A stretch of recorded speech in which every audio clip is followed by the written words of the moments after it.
So I'm Katherine Josten, and I'm here with you tonight because I'm the founder-director of the Global Art Project for Peace. The mission of the project is to joyously create a culture of peace through art.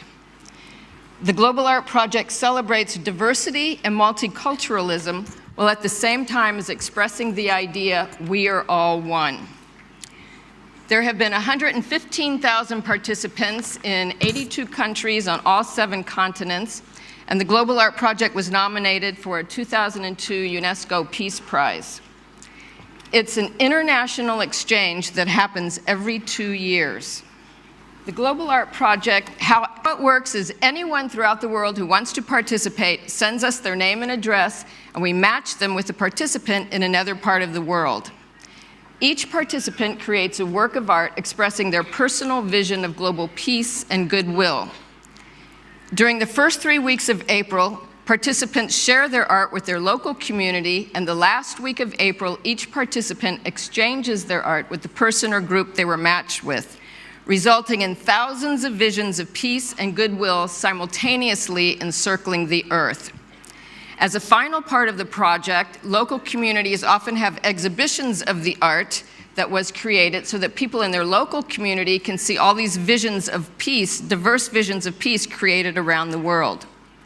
People are also encouraged to send us documentation of their artwork in the form of photos or videos, and we have a wonderful website that shows examples of these inspiring artworks for peace. We also print posters and have a postcard book of images and exhibitions of the art so that the art continues to inspire people around the world. Who can participate? Anyone, anywhere can participate. People can participate as an individual or as part of a group. And usually there's about half adults and half children participate, and usually about half individuals and half groups. On our brochure, we say, Global Art Project will match participants around the world, connecting people in the spirit of unity, without regard for race, culture, gender, age, nationality, belief, sophistication, or any of the categories which separate and divide, joining all together in the spirit of wholeness.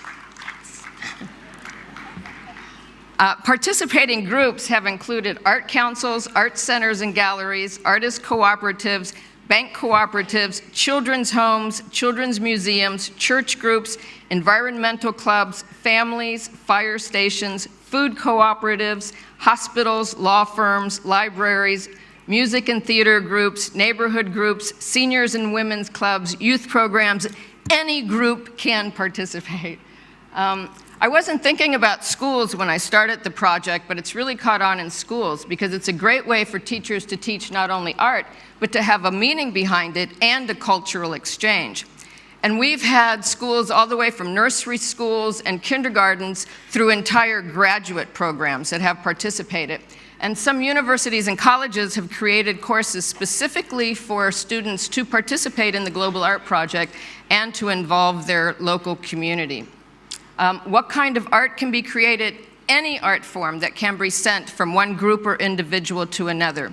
So it can be audio tapes or DVDs of original music and performances. It can be literary art, visual art, any art form that can be sent. It doesn't have to be great art as long as it comes from the heart and expresses the idea of peace, love, and friendship. Yeah.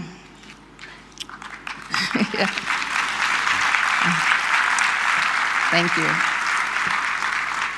How the Global Art Project promotes peace through art. It connects people of diverse cultural backgrounds, providing exposure to new ideas and teaching that the world can be safe for diversity. It seeds the future with visions of peace, love, and friendship. It heals and transforms feelings of isolation and separation by providing a feeling of connection to the whole. It exemplifies in concrete form, we are all one. People can be different and unique, yet act together as integral members of one living organism, Earth. The Global Art Project helps people to see themselves as part of a worldwide community, to think about how they'd like the world and their future to be, to know that they can make a difference. It's not just leaders of countries that are responsible for peace, but everyone is, and then to take action for peace. Whenever I get finished giving a Global Art Project presentation, the very first question that people ask me is, how did you start the project? So I'll now tell you how I started the project. I'm an artist, and when I was in my early 20s, I had a really intense out-of-body experience. I was up very late one night contemplating the big question, who am I? And I suddenly heard a very shrill ringing in my ear, and it was louder and more intense than a normal ringing, and I knew something strange was going to happen. So I went into the bedroom and laid down on my bed, and immediately my consciousness was engulfed in a whirlwind of energy like being in the center of a tornado, and I was terrified. I was scared because I knew I was leaving this dimension, and I was afraid I wouldn't be able to come back. And my fear brought me out of it. I was very angry at myself because I thought, well, here was a wonderful opportunity to learn something, but I was too afraid to go with it. So I promised myself if it happened again, I'd have the courage to go with it. Well, sure enough, it happened the next night, and I was again too afraid. But the third night it happened, I was able to control my fear enough to go down into this swirling vortex of energy. And I suddenly gave a mental call for help. And as soon as I did, I found myself speeding through space with planets, stars, galaxies all rushing past me. And my consciousness was heightened far beyond anything I knew to be possible. Eventually, I stopped, and a group of symbols slowly started floating by, and then another group of symbols floated by. And eventually, I came out of the experience, and when I did, I had a lot of knowings on many different levels dealing with time, space, and energy. And I always knew there was no death, but I knew even on a cellular level that there is no death, and we are all one energy vibrating together. Well, this was such a visual experience that I decided to go into visual art so that I would be able to continue having these experiences and have a form to put them in. I already had a degree in English because I loved to write, so I went back to school and got my BFA and my MFA in visual art. And as soon as we were left alone to make whatever art we wanted, this channeled body of art called Origin started coming out of me. And some of these images I'm going to show you are from the University of Arizona Museum of Art in 1987. And you're missing a lot of detail, like on here, between Origins and my name, there's a poem written.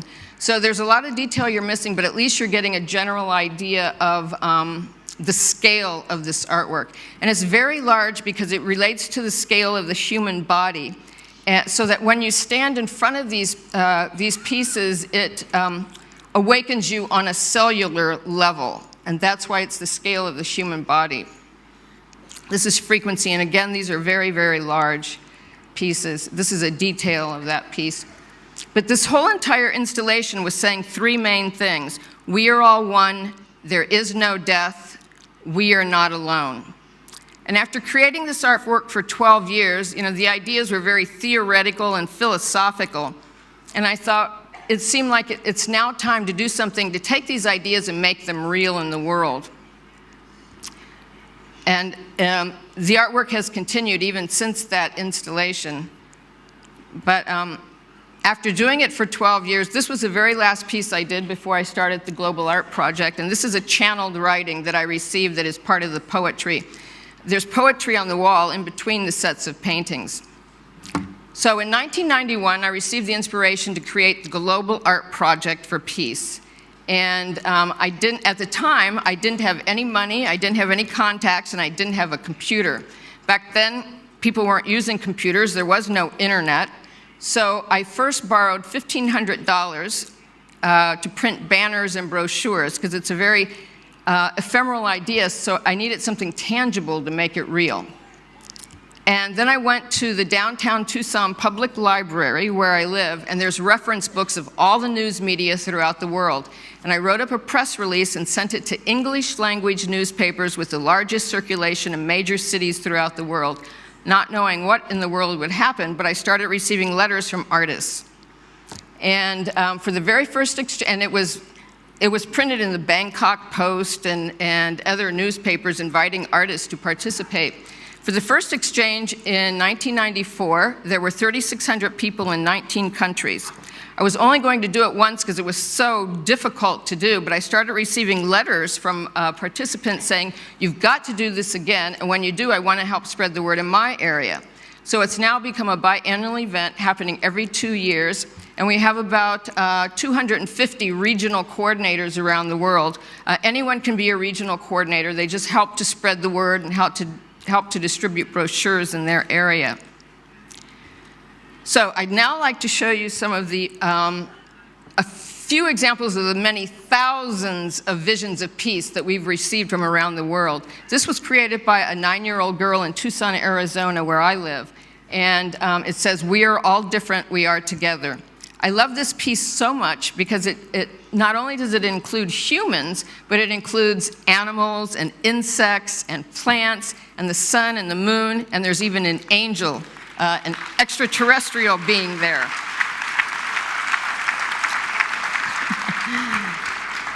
A woman in Japan. This was my very favorite image from the first exchange in 1994. It was by a 5th grade Japanese student. And I love this image so much because to me it expresses the idea, unity of all beings. We don't care what you look like or where you come from. So, and you'll notice that right in the center of the earth is Japan. And when people started sending me images, I started seeing that they always put themselves in the center of the earth. So it can be very enlightening when I show these images to people to see the earth from a different perspective, not just their own. For example, if you live in one of the Hawaiian Islands, this is what your earth looks like. And people are encouraged to not only send artwork, but to send a personal note and a photo of themselves to make it more personal. These are young women in Morocco who created art and sent a letter. These were 2 students in Jerusalem. What's the difference? 11 and a 12-year-old student. I received a letter from one participant, and they said, I drew a picture of the earth and then a bunch of different types of people. Short, tall, white, black, holding hands around the world. Holding hands is a sign of peace. People can't fight if they're holding hands. This was a banner created by an art therapy group in Australia. Many art therapy groups participate. Another participant wrote, for me the most important aspect has been the affirmation that each of us has the ability to not only express our own personal vision, but also to help others see a vision of a better world. And the writing on this piece says, the last unexplored frontier, inner space. When I find peace within myself, then I will find peace all around me. And you'll notice in the center of this image, there are figures in meditative postures. This image says, the goal is world peace, you start here in the heart. And the entire cardiology department of a hospital associated with Duke University participated in the Global Art Project. And I was thrilled that the heart doctors understood that and it was not only it was the doctors, the nurses, the staff, and patients all participated in creating art for peace. And the doctors understood that by healing relationships, you heal the heart. And when you heal on an emotional level, you also heal on a physical level. And the Global Art Project heals on all levels, personal, community, and global. On a personal level, you can't possibly create an artwork without first feeling it inside. And that's the most important part of the project. Each person who creates an artwork has to go inside and make that inner shift to a feeling of peace. They have to believe that peace is possible and release all resistance to that belief. And then on a community level, people come together as part of a community to create their artwork. And then people are encouraged to share their art with their local community. And that can be in a school, a library, a hospital, a gallery, any place where they feel comfortable sharing their art. And finally, on a global level, local communities send their artwork off to form a global community. And as I said, they're often encouraged to have an exhibition of the art that they receive so people in their local community can see this art that has been created from around the world. And it's not just visual art. This is a poet in New York who's holding up the poetry she wrote while she's modeling the handmade clothing she received. And it can be music. This is a family that the father and sons created a song that they sang at their church, and while the mother videotaped it, and they sent the videotape to a family in Hawaii that they were matched with. And many families participate. It's a great way for parents to bring up discussions of peace and conflict with their children.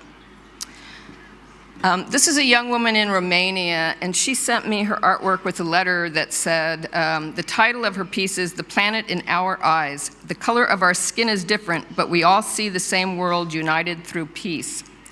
And she wrote, "The Global Art Project is the most wonderful thing I ever did. It is so exciting to finally know your match and share your own vision about global peace with that person. It's a unique chance for us to know new people and send good thoughts for making the world the best place to live.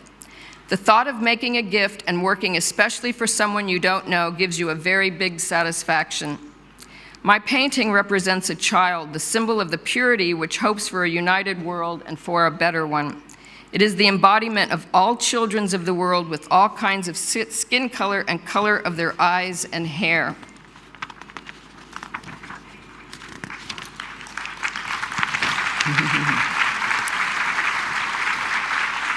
She said, "I am one of those children, and like them, I wish people would all be united through love and peace. Thank you for giving me this opportunity. With love and peace, Andra from Romania." And many hundreds of school children in the United States have participated. These are just a few. I'm going to have to start going faster. This is a school class right here in Istanbul, the Denizati, I hope I'm saying it right, the Denizati Elementary School participated, and this is some of the art they created. This is groups in Morocco that participated. This was a group in the High Atlas Mountains of Morocco. A Peace Corps worker organized this group. And she said, "When I first heard of the Global Art Project, I became very excited.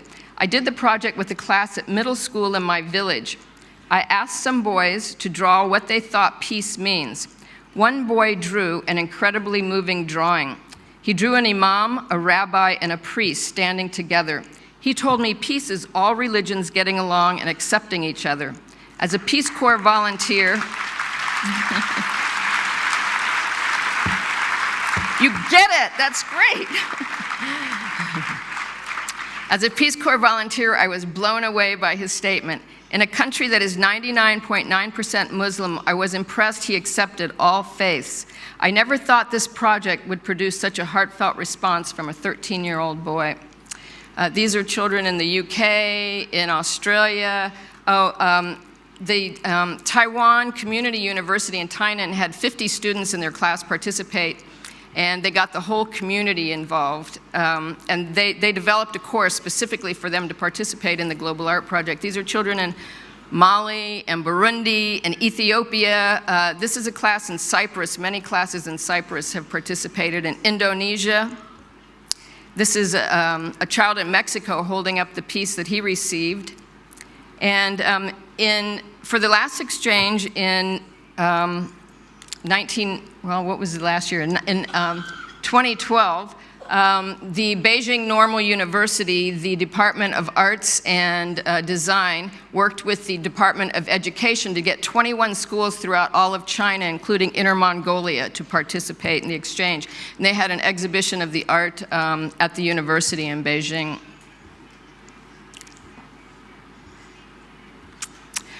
This is a class in San Rafael, Argentina, South America. Many schools create murals on the wall, and since you can't send the wall, they take a photograph of the artwork and they enlarge the photograph and everyone signs the photograph. And you'll notice that South America is right in the center of the earth. This was children and artists in Minsk, Belarus created an artwork they titled, these are children who were being rehabilitated from the Chernobyl disaster in a sanatorium, and they created an artwork titled "The Future in Children's Eyes Without Hiroshima and Chernobyl." A church group in Canada, and many adults participate too. It's not just children. This was in many groups in Taiwan blocked off a street, and they used recycled materials to create art to send. And 280 people in Japan participated in 1996 during the time of the anniversary of the dropping of the bomb. And there have been hundreds of Global Art Project local exhibitions around the world. This was at Alverno College in the United States. And this was an interactive, a small part of a very large interactive art piece that people participated in. The Taipei National University of the Arts hosted a Global Art Project exhibition with 600 artists in Taiwan participating. And then in 1998, people kept asking me, where can we go to see the artwork? And there isn't any place you can go because the artists exchange it and keep it as a gift of global friendship. So I thought, well, there has to be some way to show all this energy that happens all over the world. So in 1998, I started a new part of the project called Let's All Join Hands. And I asked people to trace around their hand on a piece of paper, cut it out, put their wish for global peace on one side and their name and country and their native script on the other. And they could embellish it in any way with their ideas for peace. And we've gotten hundreds of thousands of these incredible paper hands for peace. And I'd like to do a book called The Handbook for Peace. And in 1999, we had a Global Art Project exhibition at the Tucson Museum of Art, and there were thousands of paper hands for peace hanging, and there were examples of the art on the wall. For 20 years, the Global Art Project has taught that peace cannot be achieved through violence. It can only be attained through understanding. For the future of the project, I see it continuing to be a light of hope and inspiration for people around the world. Ideas for the project are constantly expanding. I'd like to have a Global Art Project Peace Museum where people can come to see some of the art that's been created, that we can have some of the thousands of paper hands hanging so people could walk through a sea of hands of peace, and it would be a living, growing installation that people can constantly add to. We'd, of course, have administrative offices and studios and where teachers can bring students to learn peace issues and to create art for peace. And of course, I'd like a nice big book. We already have a postcard book of images, but and we already create posters. But I can see documentary films showing how it affected the artists and their community. So, you know, the ideas are constantly expanding. The Global Art Project teaches that,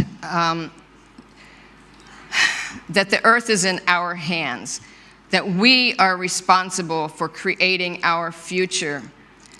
We have a choice, and we can choose to create peace. The power lies within ourselves. People joined together with a clear intent have an incredible power to change the world. In closing, I'd like to read to you as my final message to you. It's the message that I've put on every brochure that I've created for the Global Art Project since the beginning.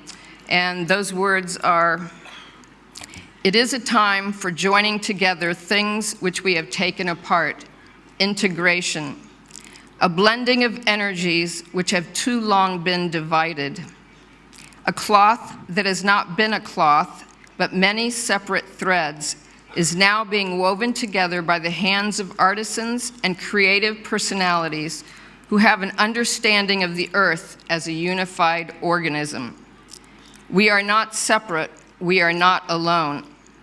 It is a time of great coming together, a time of great celebration of our love for ourselves and the land which nourishes us. It is a labor of joy with hands united. Our breaths merge with that of earth energies, which merge with that of cosmic energies. Greater cooperation and understanding of the laws of whole systems can be shared through ones such as yourselves, who are open to the beauty of the universe and your place in it. It is a joy to be of service in this endeavor. May our work flower to surpass even our most glorious visions of peace on earth. And with the energy that I've been feeling in this room tonight, and with the love that I've been feeling in this room tonight, I know that it has already happened. Yes. Yes. All together, yes.